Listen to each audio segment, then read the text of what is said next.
नमस्कार, मैं Vivek Bindra, founder and CEO बड़ा बिजनेस .com। आज आधार पूनावाला की बात करेंगे। आधार पूनावाला जो सीईओ है serum institute of India, WHO ने अप्रूव की थी इनकी कंपनी 1966 में, जो उनके पिता साइरस पूनावाला ने शुरू करी थी। दुनिया भर में आज हर 3 में से 2 बच्चे हमारी इंडिया की बनाई हुई वैक्सीन, इंडिजीनियस इंडिया की vaccine, serum institute of India से बनाई हुई वैक्सीन लेते हैं।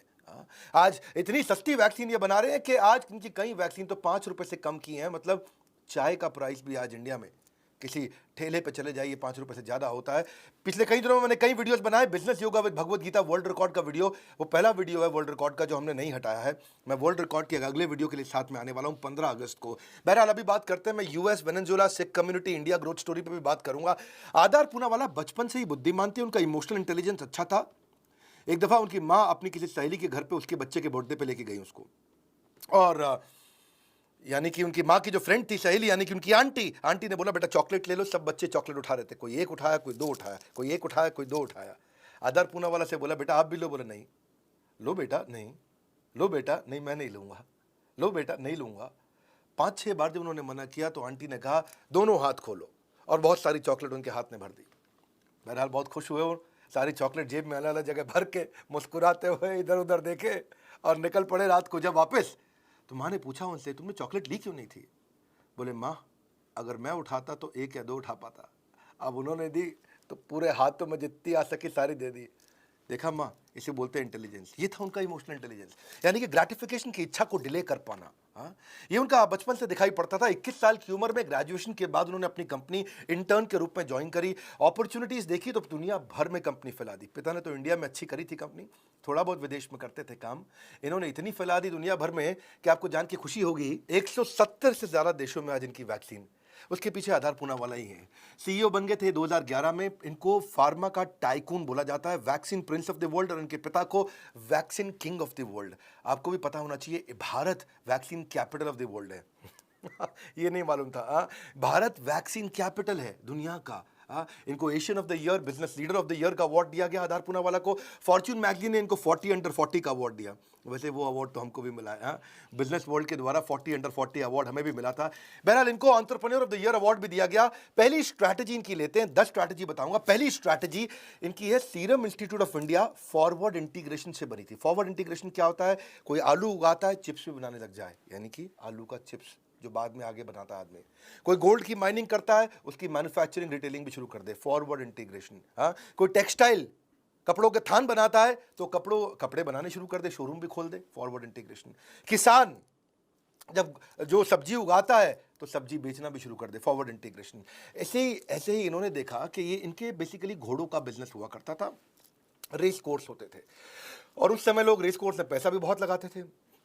बड़ा मजेदार इनका बिजनेस था, बड़े बढ़िया से बढ़िया घोड़े, बहुत इनके पास जमीन हुआ करती थी। और उन दिनों जब इनका कोई घोड़ा पुराना हो जाए, उसको बूढ़ा हो जाए, तो भारत में एक कंपनी थी हैफकिन इंस्टीट्यूट, ये वैक्सीन बनाया करती थी। हैफकिन इंस्टीट्यूट सरकारी कंपनी थी, तो उसको ये अपने पुराने जो घोड़े हो जाते थे, जो डर्बी में नहीं दौड़ सकते, उसको दे दिया करते थे।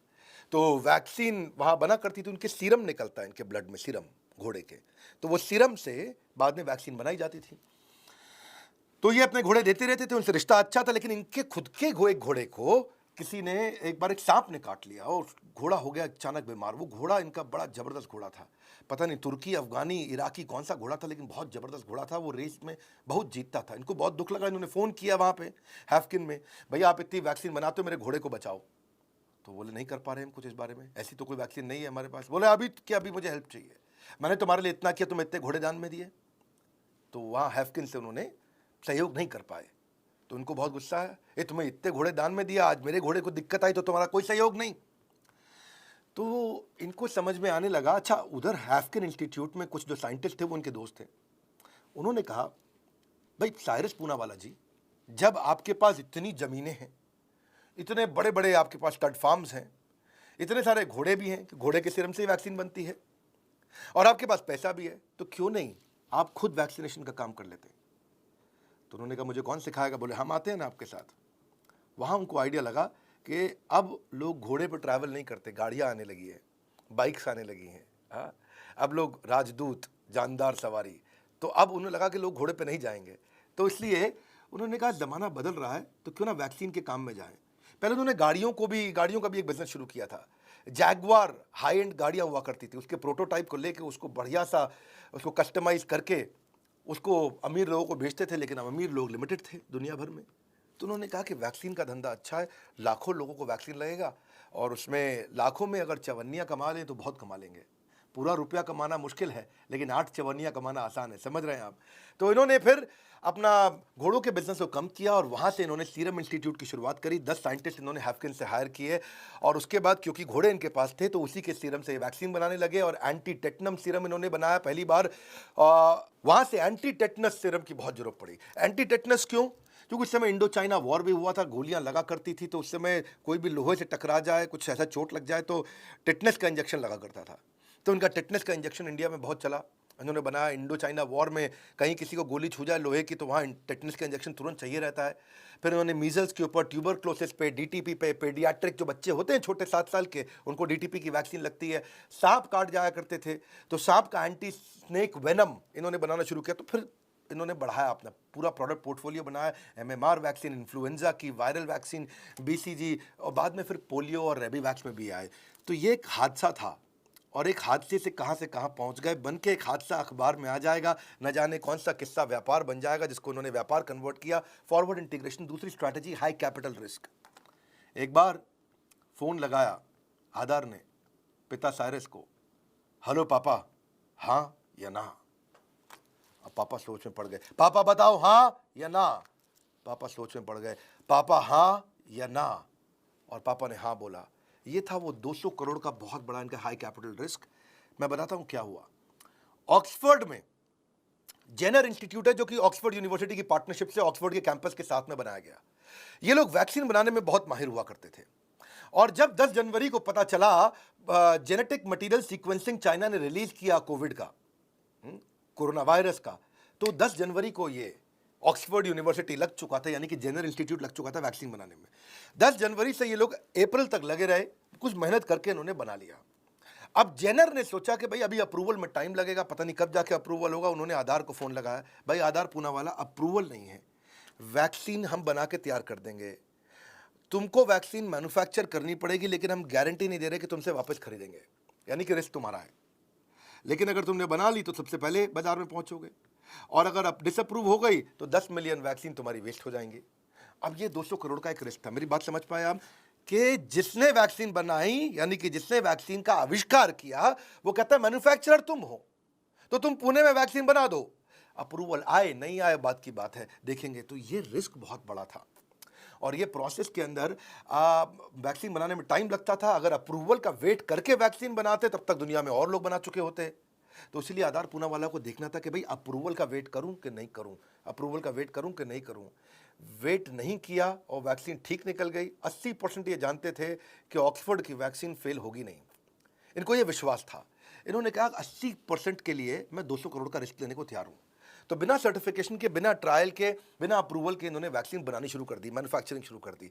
जब तक ट्रायल के बाद अप्रूवल मिला तब तक दुनिया में पहली वैक्सीन कौन सी आई थी? कोवैक्सीन नहीं थी, रशिया की नहीं थी, अमेरिका की नहीं थी। पहली वैक्सीन हमारे भारत की कोविशील्ड थी जो पूरी दुनिया में पहुंची थी। वही तो एस्ट्राजेनेका है जो पूरी दुनिया में जानते हैं, जिसको भारत में हम लोग कोविशील्ड बोलते हैं। पिता ने आत्मविश्वास देखा बेटे में और उन्होंने रिस्क लेने को तैयार हो गए। सीरम इंस्टीट्यूट ने सितंबर 2020 में ही 5 करोड़ वैक्सीन तैयार कर ली थी। जनवरी में जब बांटने के समय आया तो सबसे पहले दुनिया में सबसे तेज मैन्युफैक्चरिंग करके आगे बढ़े। आधार की सबसे अच्छी क्वालिटी यही है कि ये विजन अच्छा रखते हैं। तीसरी बात, सोल्यूशन ओरिएंटेड अप्रोच। ये ऐसी अप्रोच है इनकी कि पोलियो की महामारी दुनिया भर में फैल रही थी 1930s, 40s और 50s में। जब 50s में बहुत ज़्यादा फैल गई तो यूएस के जो प्रेसिडेंट थे फ्रैंकलिन रूजवेल्ट, उन्होंने कहा कि भाई अब धावा बोलो पोलियो पे, फटाफट इसकी वैक्सीन तैयार करो। और इन्होंने इंजेक्शन की वैक्सीन उस समय तैयार करी। 1961 में ओरल वैक्सीन भी तैयार कर दी अमेरिका ने।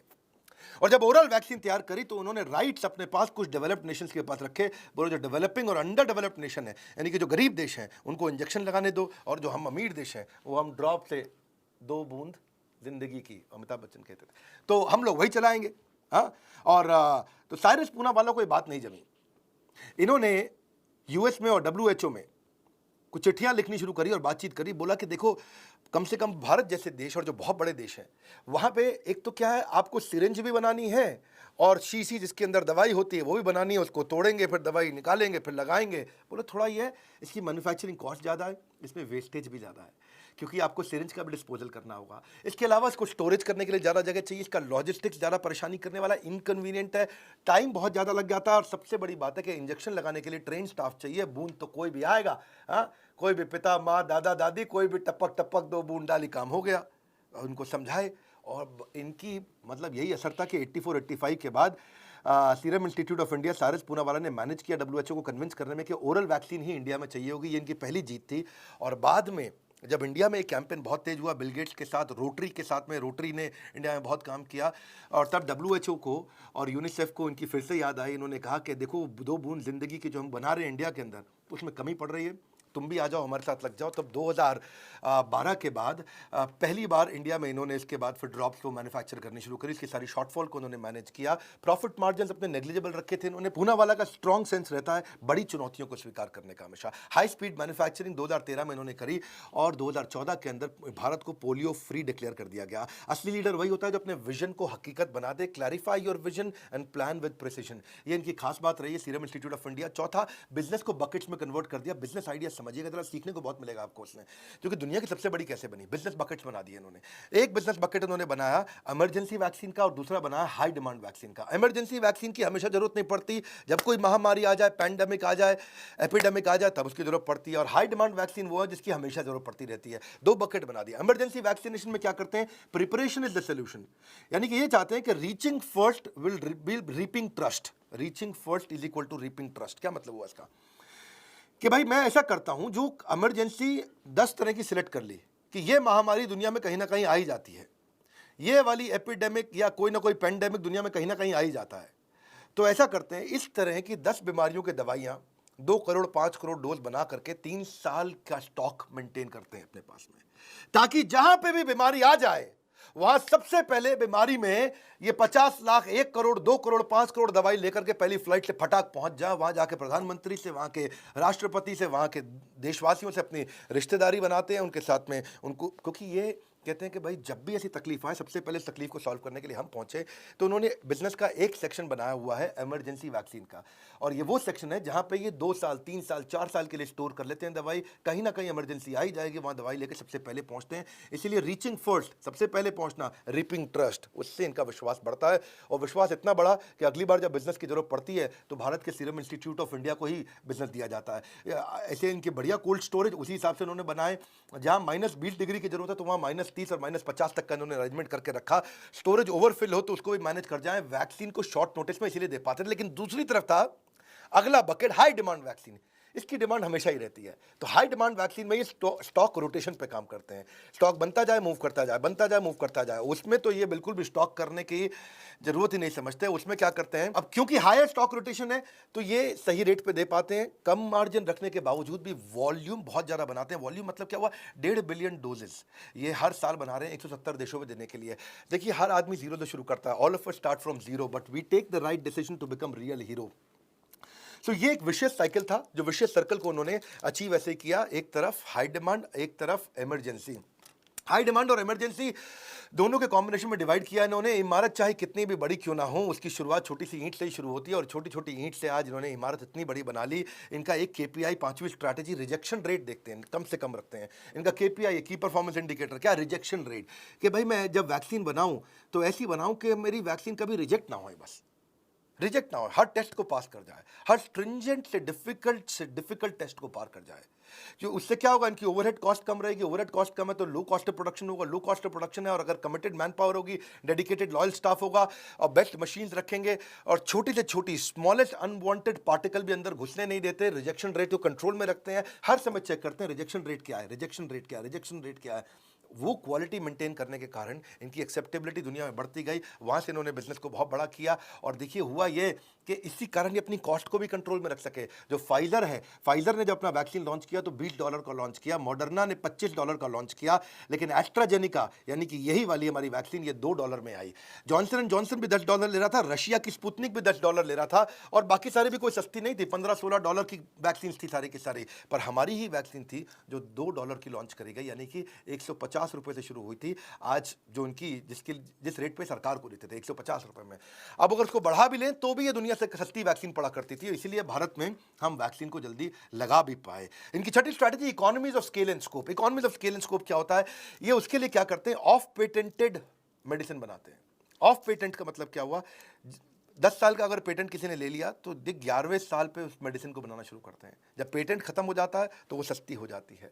स्टैंडर्डाइज रिपीटेटिव प्रोसेस से उस पेटेंट की कॉस्ट खत्म होने से इनको कॉस्ट एडवांटेज मिलता है, और कॉस्ट एडवांटेज से सस्ती बनाते हैं, कॉस्ट पर यूनिट कम होता है, इसीलिए बहुत बड़े स्केल पे बनाते हैं। इकोनॉमीज ऑफ स्केल का मतलब ही यही है। इकोनॉमीज ऑफ स्केल इंडिकेट करता है कि फर्म ने इतना बड़ा साइज ग्रो कर लिया है, इतनी एफिशिएंट हो गई है कि उनकी आज जो पर यूनिट कॉस्ट है, जो यूनिट इकोनॉमिक्स है, यानी कि एक दवाई की कॉस्ट बहुत नीचे आ जाती है।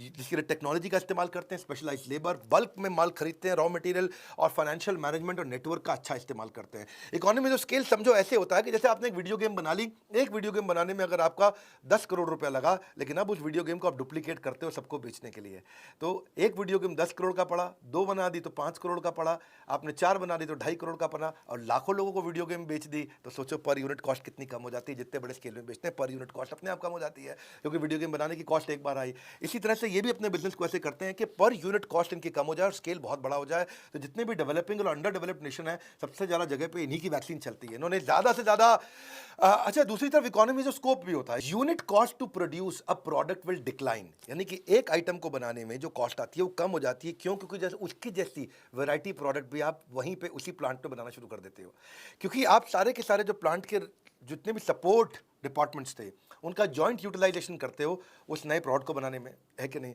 तो जैसे आपने फॉर एग्जांपल एक जूता बनाने वाली कंपनी है, वो जूता बना रही है पिताजी का, अब वहीं पे ही बच्चे का भी जूता अगर बनाना शुरू कर दिया तो क्या हुआ, वही मशीन इस्तेमाल हुई, वही सप्लाईज इस्तेमाल हुई, वही वाला स्टोरेज इस्तेमाल किया, वही डिस्ट्रीब्यूशन चैनल है आपका, उसी में आपने एक और आइटम ऐड करके दे दिया। तो नेचुरली अगर आपको उसके लिए एक अलग पूरा प्लांट खोलना पड़ता तो पर जूता महंगा पड़ जाता है। उसी प्लांट में आपने कर लिया तो सेम रिसोर्सेज को आपने एटलीस्ट 50-60% तक यूटिलाइज कर लिया, तो बच्चे का जूता भी सस्ता पड़ने लग गया। समझ रहे हैं मेरी बात को? भाई मैकडॉनल्ड्स अगर बर्गर बना रहा है, फ्रेंच फ्राइज बना रहा है, बर्गर बनाने का अगर एक मैकडॉनल्ड रखता और फ्रेंच फ्राइज बनाने का फ्रेंच डोनाल्ड बना लेता, पूरी अलग ही कंपनी बना देता, तो फ्रेंच फ्राइज की कॉस्ट बढ़ जाती। लेकिन वहीं पर उसी मैकडॉनल्ड में फ्रेंच फ्राइज बना रहे हैं तो सस्ता पड़ जाता है। इसको बोलते हैं इकोनॉमीज ऑफ स्कोप। मतलब एक ही जगह पर आप जब और तरह के प्रोडक्ट ले आते हो तो रॉ मटेरियल भी, मशीनरी भी, मैन पावर भी, बाकी इंफ्रास्ट्रक्चर भी, उसकी कॉस्ट भी, क्योंकि आपने जो लैंड लिया, इतना बड़ा किराए पे लैंड लिया, तो किराया आपने बच्चे के जूते में भी डिवाइड तो कर दिया ना। तो इकोनॉमीज ऑफ स्कोप इसी को कहते हैं। क्योंकि अगर मैकडॉनल्ड हैमबर्गर और फ्रेंच फ्राई अगर आपस में शेयर करके बना लेगा तो वही फूड स्टोरेज की फैसिलिटी, वही प्रिपरेशन की फैसिलिटी, वही सारी की सारी फैसिलिटी वही कॉमनली यूज हो जाएगी, इसीलिए वो कॉस्ट कम पड़ जाती है। बहरहाल अगली पे चलते हैं, मजा आएगा, मेरे साथ बिजनेस सीखोगे आप। 7वीं स्ट्रैटेजी, डेट फ्री कंपनी। ये कर्जा नहीं लेते कभी भी, है कि नहीं है? जब कोरोना वायरस का पेंडेमिक भी आया उस समय भी ये $800 मिलियन से ज़्यादा का बिजनेस कर रहे थे, लेकिन थे कंप्लीटली डेट फ्री। उसका कारण क्या है कि जब किसी देश के साथ ये कोई ऑर्डर लेते हैं, अगर उनसे 100 करोड़ का ऑर्डर लिया तो 70% पैसा यानी कि 70 करोड़ एडवांस ले लेते थे। तो जब 70 करोड़ एडवांस ही आपको मिल गया तो उसके बाद आपको कर्जा लेने की जरूरत ही नहीं। 70 करोड़ के अंदर ही दवाई बना देंगे, 5-10 करोड़ ऊपर लग भी गया तो कोई बात नहीं, 80 करोड़ में वहाँ पहुँचा देंगे, और बाकी का जब 30 मिलेगा तो उसमें से 20 करोड़ का मेरा फायदा हो गया। हाँ, तो जो एडवांस लिया, एडवांस के अंदर ही अपनी सारी की सारी कॉस्ट निकाल लेते थे, तो इसीलिए इनको कर्जा लेना नहीं पड़ता। और ये इनका कहना भी आधार पूना वाला का कि जब दूसरे का पैसा इस्तेमाल करोगे तो हो सकता है आप इतना ध्यान ना दो, लेकिन जब खुद का पैसा लगता है ना तो पाई पाई का हिसाब आदमी रखता है। डेट एक बिगेस्ट ट्रैप है, और सुजलॉन, वीडियोकॉन, जेपी एसोसिएट, अनिल अंबानी, ये बहुत सारे बिजनेसेस जो उनके अपने रिलायंस अनिल अंबानी, बहुत सारे बिजनेस डूब गए थे अभी कुछ ही साल पहले। इनको बोलते हैं बिलियंस टू बस्ट, एकदम बर्बाद हुए। इसके ऊपर एक वीडियो बनाऊंगा कि कर्जे से बाहर कैसे निकला जाए। अगर आप चाहते तो नीचे मुझे कमेंट बॉक्स में बताइएगा जरूर। Every time you borrow money you are robbing your future for your self.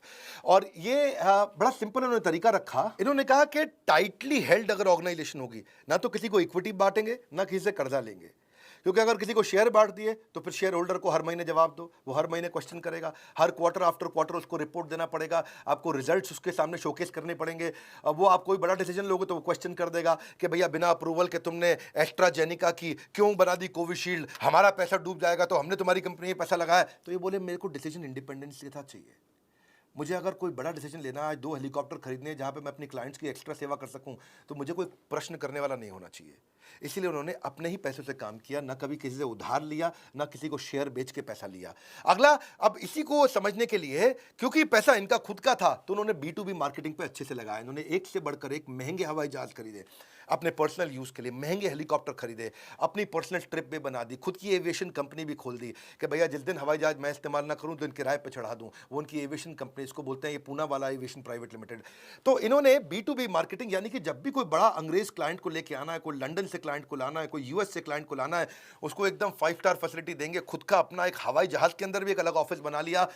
इन्होंने क्या किया, पैसा खर्च करने में कोई कमी नहीं छोड़ी। एक से बढ़कर एक रॉयल्स रॉयस और बेंटलीज और उससे भी बढ़िया महंगी से महंगी गाड़ियां ली इन्होंने, कई कॉर्पोरेट जेट्स और हेलीकॉप्टर्स इसीलिए रखे कि मेरा जब क्लाइंट आए तो उसको ऐसी सेवा दूं कि उसका बिजनेस हमको मिल जाए। क्योंकि क्लाइंट्स होते हैं लिमिटेड, वो खुद ही बहुत बड़ी कंपनी होती है, तो एक कंपनी से दूसरी कंपनी का रिश्ता बनने से पहले तो जो दिखता है वो बिकता है, तो उनको खूब दिखाते हैं बाजार में, पब्लिक को नहीं दिखाते। हाँ, वो अलग बात है कि नताशा पूनावाला, इनकी धर्मपत्नी, बॉलीवुड के साथ बहुत उठती बैठती है, तो वहां से कुछ दिखता है, अदरवाइज ये इस्तेमाल करते हैं B2B के लिए। नौवीं strategy, he is not just rich by stature, he is also rich by nature। ये अपने नेचर से, अपनी प्रकृति से भी बहुत अमीर है। कैसे कि फिलेंथ्रोपिस्ट है, समाज सेवा में बहुत पैसा लगाते हैं। Philanthropist of the year award भी इनको 2016 में मिला। CSR यानी कि कॉर्पोरेट सोशल रिस्पॉन्सिबिलिटी, समाज के प्रति जो जिम्मेदारी, उसको बड़ा अच्छे से निभाते हैं। क्लीन सिटी इनिशिएटिव इन्होंने बहुत लिए, 100 करोड़ रुपए इन्होंने उस पर खर्च किया। इन्होंने एक विलू पूनावाला, जो उनकी माँ थी, उनके नाम पे भी एक मेमोरियल हॉस्पिटल खोला, जहाँ पे इन्होंने बहुत लोगों का इलाज कराया। और उसमें इन्होंने लेप्रेसी पे, हाँ, जो कि कोड हो जाता है, जो लेपर्स होते हैं, क्योंकि इनके बाहर भी इनके यहाँ पे लेप्रेसी से ग्रसित एक भिक्षुक था वहाँ पे, जो मतलब जो बेगर होता है, उसको देख करके उन्होंने सोचा कि मेरे को लेप्रेसी रिहैबिलिटेशन सेंटर भी बनाना चाहिए। मास इम्यूनाइजेशन पे उन्होंने बहुत काम किया।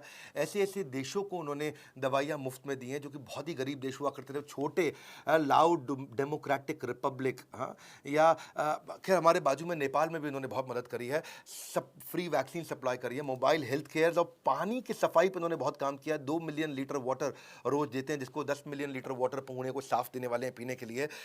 ये कहते हैं कि education can be a game changer for the under privilege. तो high school, English medium school, international schools भी इन्होंने बनाए, जहाँ पे गांव के अंदर स्कूल्स बनाए जहाँ फैसिलिटी नहीं है, टॉयलेट की फैसिलिटी नहीं है। क्वालिटी ऑफ लाइफ इंप्रूव करना चाहते हैं कि फ्लाईओवर्स बनाना, ब्रिजेस बनवाना, सड़कों को चौड़ा करना, टॉयलेट्स बनाना। ग्रीन इनिशिएटिव्स उन्होंने बहुत लिए, जो भी विंड पावर जनरेशन किया, वाटर कंजर्वेशन के प्रोजेक्ट्स इन्होंने किए, तो काफ़ी काम इन्होंने किया। इनके अपने प्लांट में भी आग लगी थी, इनके अपने प्लांट में आग लगी, 5 लोगों का देहांत भी हो गया। और तब की बात है जब ये जनवरी में कोविशील्ड बना रहे थे, बहुत स्पीड से बनाना था, उस समय सब ब्रेक लग गया, बहुत तकलीफ हुई, लेकिन बाउंस बैक किया इन्होंने। जिन 5 लोगों का देहांत हुआ उस आग में जल के, उनको तो इन्होंने 25-25 लाख रुपए का कॉम्पेंसेशन भी दिया, खुद का 1000 करोड़ का नुकसान भी सहा, और वापस पूरी स्पीड के साथ सप्लाई को फिर से बिल्ड किया और सप्लाई को लेके पहुंचे। परफॉर्मेंस ओरिएंटेड है। 10वीं स्ट्रैटेजी, ये बहुत ज़्यादा पढ़ाई लिखाई में बिलीव नहीं करते, इंटर्न बन करके बड़े हुए हैं अपनी कंपनी के अंदर। ये केवल एक ग्रेजुएट हैं, और हार्वर्ड से ग्रेजुएट भी नहीं है, कॉमर्स ग्रेजुएट हैं। और इनके पिता ने इनको बोला कि अब तुम्हारे को जो है ना, जो लर्निंग चाहिए, वो लर्निंग क्लासरूम लर्निंग नहीं, बेड साइड लर्निंग। जैसे नारायण हृदयालय हॉस्पिटल के जो चेयरमैन है, वो क्या कहते हैं कि एक होता है क्लासरूम में बैठ के सीखना, और एक है अस्पताल में बेड के पेशेंट के साइड में खड़े होकर सीखना। उसमें सीखने को ज़्यादा मिलता है। किताब में पढ़ के गाड़ी कैसे चलाते हैं सीखना मुश्किल है, गाड़ी चला के गाड़ी चलाना सीखना ज़रा आसान है। तो उन्होंने यही कहा कि मैं कंपनी में नीचे से शुरू करूँगा, और इनके पिता ने इनको इंटर्न बनाया, सबसे जूनियर, और फैक्ट्री से चालू किया, और धीरे धीरे एग्जीक्यूटिव होते होते होते ये CEO बने। तो वहीं से लर्निंग लेकर के आए। इनके लीडरशिप का स्टाइल भी ऐसा है कि ये बहुत लंबा समय नॉन परफॉर्मेंस टॉलरेट नहीं करते हैं। इनके बड़े इनिशिएटिव रहे ऐसे कि 50 पैरासाइट एम्प्लॉयज़ थे इनके CEO बनने से पहले, जो पिता इनके ऊपर चिल्लाते रहते थे। वो 50 ऐसे एम्प्लॉय थे जो कोई काम नहीं करना, हर बात में उल्टा एक्सक्यूज दे देना, कोई ना कोई कहानी सुना देना, लेट आना ऑफिस में, सही डिसीजन ना ले पाना, काम को खराब कर देना, और पिता चिल्लाते रहते थे लेकिन निकालते नहीं थे। ये आए, इन्होंने परफॉर्मेंस मैनेजमेंट सिस्टम PMS अपने HR के साथ इंप्लीमेंट किया। ऑर्गेनाइजेशन वाइड इंप्लीमेंट किया और पीएमएस इंप्लीमेंट करने के बाद उन 50 एम्प्लॉयज़ को एक एक करके निकाल दिया।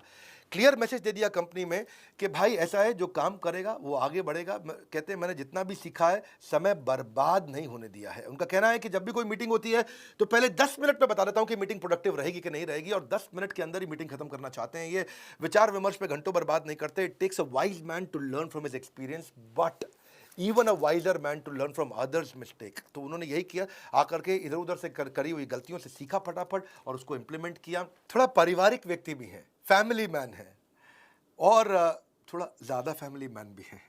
इनकी धर्मपत्नी नताशा पूनावाला का जन्मदिन था, तो उन्होंने पूछा क्या खाएंगे। बोले मेरे को ऑथेंटिक इटालियन पिज्ज़ा चाहिए। यहाँ कहाँ बनता है ऑथेंटिक इटालियन पिज्ज़ा, रियल? तो उन्होंने कहा अच्छा कोई बात नहीं। इन्होंने शाम को जहाज़ अपना प्राइवेट जेट इटली भेज दिया और वहाँ जाकर के इटली में बोला, यहीं से फ़ोन कराया, पता लगाया कि इटली का सबसे बड़ा 7 स्टार होटल का जो सबसे बड़ा एग्जीक्यूटिव शेफ़ जो वहाँ पिज़्ज़ा बनाता है, उसको अगले दिन पूरे महीने की तनख्वाह दे करके हवाई जहाज़ में बिठा के सीधा पुणे ले आए। प्राइवेट जहाज़ में बिठा के ले आए और बोला कि वहीं से सारे इंग्रेडिएंट्स भी लेके आओ और ऑथेंटिक इटालियन पिज़्ज़ा बनाओ। कई लोग इस बात को लेकर नाराज़ भी हो सकते हैं कि बीवी का बर्थडे है, पिज़्ज़ा खाने के लिए इटली से मंगाया जा रहा है पिज़्ज़ा और पिज़्ज़ा बनाने वाले को बुलाया जा रहा है, इतना पैसा गरीबों में बांट देते। और कई लोग इसको ऐसे भी देखेंगे कि इनका पत्नी के प्रति प्रेम इतना है कि किसी भी हद तक जाने को तैयार है। दोनों इसमें पर्सपेक्टिव हैं, क्योंकि समाज सेवा तो ये करते ही हैं, ये फैमिली से भी बहुत प्रेम करते हैं। वीकेंड्स पूरी फैमिली के साथ बिताते हैं और पत्नी को इतना इनकरेज किया कि उनको एग्जीक्यूटिव डायरेक्टर भी बना दिया कंपनी में। देखिए, एंटरप्रेन्योर्स की इज्जत करना सीखना चाहिए। हाँ, हमने आजकल क्या किया है, हमने एंटरटेनर्स, एक्टर्स को हीरो बना दिया और जो हमारे देश की आर्मी और पुलिस और एंटरप्रेन्योर्स उनको जो रियल हीरो की तरह देखना था वो मिस कर रहे हैं। बिकॉज आज मेन प्रॉब्लम ये है कि मेजॉरिटी इंडियन जॉब क्रिएटर्स को विलेन की तरह देख रही है और एंटरटेनर्स को, नाचने वालों को हीरोज़ की तरह देख रही है। तो ये एंटरप्रेन्योर हैं, ये असली हीरोज़ हैं। इसलिए मैं तो ये बोलूँगा कि इंडिजीनियस हमारे देश की कंपनी, जो दुनिया की सबसे बड़ी कंपनी बनी, आज हमारे देश को vaccine capital of the world बनाया, ऐसे आधार पूनावाला की इज्जत हमें करनी चाहिए। देश की समस्या को दूर करना आपकी और हमारी जिम्मेदारी है, इसलिए बिजनेस की हर समस्या को खत्म करना वो हमारा एकमात्र लक्ष्य है। आप भी अगर रियल हीरो बनना चाहते हैं तो हमारे साथ जुड़िए। आप किसी भी सब्जेक्ट में फंस रहे हो, चाहे वो कोई भी सब्जेक्ट क्यों ना हो बिजनेस का, आज हमने लगभग 60 अलग अलग प्रकार के डिटेल्ड कोर्सेज, जिसमें सैकड़ों वीडियोस हैं और हर एक वीडियो देश के super solid subject matter expert से बनवाया गया है। अगर मुझे ब्रांड मैनेजमेंट पे भी काम करना है तो देश की टॉप 5 कंपनी जिनका ब्रांड वैल्यू सबसे ज़्यादा है, उनके जो ब्रांड हेड्स हैं मैं उनको बुला करके कोर्स करता हूँ। ये नहीं कि सारे कोर्स मैं खुद करूं, हर काम मैं खुद नहीं कर सकता। इसीलिए जीव जीवस्य जीवनम, जब एक जीव का जीवन दूसरे जीव के जीवन पर निर्भर कर जाता है तभी ये रियल इकोसिस्टम बन जाता है। तो आप किसी भी सब्जेक्ट पे हमारे बोर्ड लाइन नंबर पर फ़ोन करके पूछिए, वो आपको मदद करने को तैयार है। इस वीडियो को शेयर जरूर करिएगा, क्योंकि ये भारत का प्राइड है, सीरम इंस्टीट्यूट ऑफ इंडिया है, सीरम इंस्टीट्यूट ऑफ वर्ल्ड नहीं है, सर्विंग द वर्ल्ड है। इस वीडियो को जरूर शेयर करिए, सब्सक्राइब करिए और आकर के आने वाले मैं ज़्यादा केस स्टडी शुरू करने जा रहा हूँ, बहुत सारी केस स्टडी ला रहा हूँ। हमारे साथ जुड़े रहने के लिए आप सबका हृदय की गहराइयों से प्रेमपूर्वक बहुत बहुत धन्यवाद।